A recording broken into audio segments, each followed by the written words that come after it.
Canadian Grand Prix, balapan kedua di benua Amerika yang bikin bergadang. Balapan yang seru dan juga wow, banyak aksi saling menyerang, dan Mercedes kembali dominasi juga menang.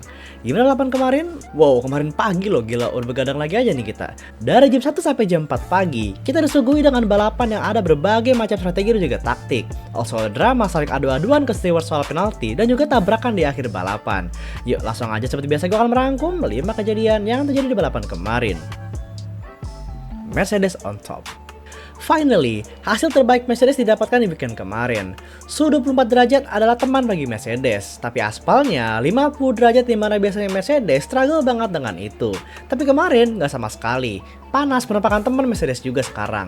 Ditambah dengan karakteristik layout Kanada yang sangat cocok banget dengan mobil Mercedes, bikin makin gacor banget di weekend kemarin.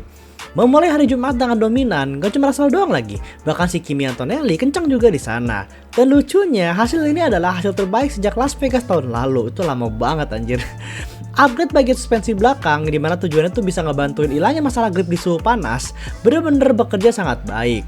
Sebenarnya upgrade ini tuh udah dari Imola sih, cuma pas di Imola kayak ada aja gitu masalahnya. Mesinnya Kimi masalah lah, Russell kena traffic lah, jadi kayak tahan dulu sampai bener-bener perfect upgrade-nya, baru ketemu solusinya dan dipakai lagi di Kanada. Dan well, hasilnya bagus banget. Pole position dengan GP mantap banget yaitu 0,1 dan juga Antonelli bisa start keempat. Balapan pun hari Minggu nggak jauh beda. Russell langsung memimpin tanpa ada babi ibu di depan Verstappen, diikuti Kimi yang juga nyalip Oscar Piastri buat nyalip ke P3. Sempat tarung di awal dengan Max Verstappen, tapi Russell tetap ada di depan sampai Max Verstappen ngepit pertama. Setiap Max ngepit, Russell langsung cover, jadi nggak mau dia dekat sama Max Verstappen. Ditambah bantuan Kimi yang bisa nge-press pit window-nya Verstappen, bikin kemenangan Mercedes makin terlihat nyata. Dan bener aja, kemenangan ini pun diraih dengan solid. Sampai lap 67 di mana dua McLaren tabrakan dan bikin SC keluar, dan itu pertanda sudah nggak ada lagi yang bisa nyalip di depan dan fix mereka 1-3 di balapan ini. Kalau Russell sih oke ya, karena dia kan pengalaman dan juga menang pun keren gitu. Tapi Kimi Antonelli bro, digempur dua McLaren sepanjang balapan dan nggak gentar sama sekali. Well done Kimi, well done. Double podium buat Mercedes. McLaren. Well. Hasil yang sebenarnya di atas kertas tuh 4-5 sih buat mereka kemarin ya. Sulit dipercaya sih, kalau hasil ini, top 5 ini adalah hasil terburuk mereka sepanjang musim ini. Dimana dia kayaknya pertama kali deh, nggak ada mobil orange papaya di podium F1 saat ini. Pure podium cuma diisi Mercedes sama Red Bull doang, dan tanpa orange sama sekali menghiasi podium. Kesusahan dari awal weekend Jumat bahkan sampai kualifikasi, bikin Oscar bisa start ketiga pun itu udah syukur banget. Kayak anjir McLaren tumben banget nih kayak gini, ketiga bersyukur loh.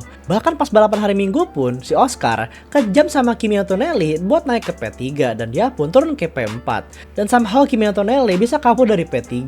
Ya meskipun nanti kekejar lagi di akhir ya, tapi yap seperti kita tahu, berakhir dengan tuburukan dua anak ini. Dan Piastri stay di P4 sampai garis finish.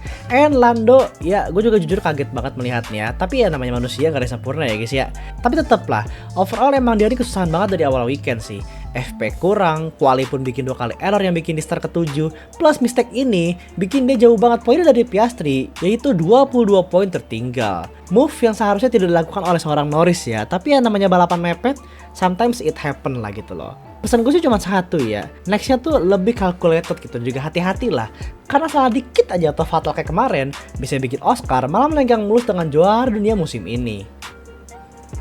Ferrari. Rumor banyak banget yang bilang kalau internal Ferrari ini ada kekacauan, yang bahkan sampai bilang Charles Leclerc akan keluar dari tim karena situasi yang gak enak. Dan sampai-sampai Fred Vasseur ditekan sama Ferrari buat balikin keadaan. Waduh, dan bahkan berita itu sudah bertebaran di mana-mana. Tapi semua itu ditepis sama Ferrari, kecuali ya tekanan pada Fred. Karena ya mau gimana pun, Fred Vasseur harus bisa fight ke depan lagi. Karena Mercedes itu udah menang loh. Ferrari kemana gitu loh. Masa iya mereka mau gini-gini aja kan nggak mungkin gitu loh. Semua tifosi menuntut semua perubahan karena kayak masih ada aja gitu kesenggangan pendapat antara tim sama pembalap lah. Kayak Leclerc sama Brian, pembalap maunya apa, engineer maunya apa. Terus juga strategi ya kayak gimana lah yang nggak setuju. Kayak mereka tuh the brief nggak sih, itu loh yang gue pikirin. Kan the brief kan biasanya setuju ya, kenapa pas di race track kayak ada selalu aja kesenggangan pendapat gitu loh. Gue mah heran gitu loh. Dan kalau Lewis kita anggap apa saja lah ya. Karena sebenarnya nih ya, sebenarnya tuh weekend dia aman-aman aja kok, top 5 gitu loh. Tapi ya karena nabrak hewan aja gitu, jadi mobilnya rusak makin pelan dah. Untung masih poin sih 5-6 ya, tapi nextnya kudu lebih baik dan please ngaca sama tim Le Mans ya nggak sih? Aston balik ke depan. Aston Martin balik ke depan. Perlahan tapi pasti kembali menjadi raja papan tengah yang mepet banget ke top 4. Setelah Williams yang kita gadang-gadang akan sangat mudah merebut tahta P5 di poin, ternyata Aston Martin setelah upgrade itu ternyata makin kenceng banget mobilnya. Alonso yang sempet nunggu lama buat poin, akhirnya poin lagi loh, dan langsung back to back poinnya dari Catalunya ke Kanada.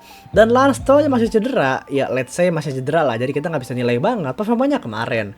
Tapi tetap yakin dengan upgrade sebelumnya sudah membuat AMR25 lebih baik untuk bersaing di papan tengah.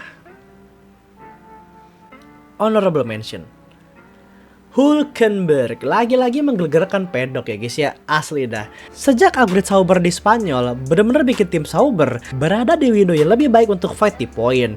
Despite startnya masih belum di top 10 ya, tapi race pace mereka di hari Minggu itu kenceng banget boy. Dan juga bannya tuh awet banget gitu. Ya terlepas pengalaman Hülkenberg emang bagus ya, tapi ya mobilnya juga dukung gitu loh. And ya, P8 buat Sauber, makin ninggalin Alpine di dasar klasemen, yang dimana perlahan makin ketinggalan di peringkat 10 Constructors Championship.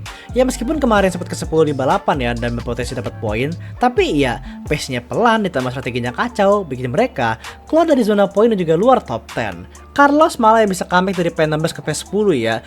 Dan Yuki, ya meskipun speknya udah paling baru ya, tapi masih belum bisa perform dengan baik. Dan yap, itulah rangkuman dari apa aja yang terjadi di balapan kemarin episode 10. See you 2 minggu lagi di Austria. Thank you for watching. Jangan lupa subscribe.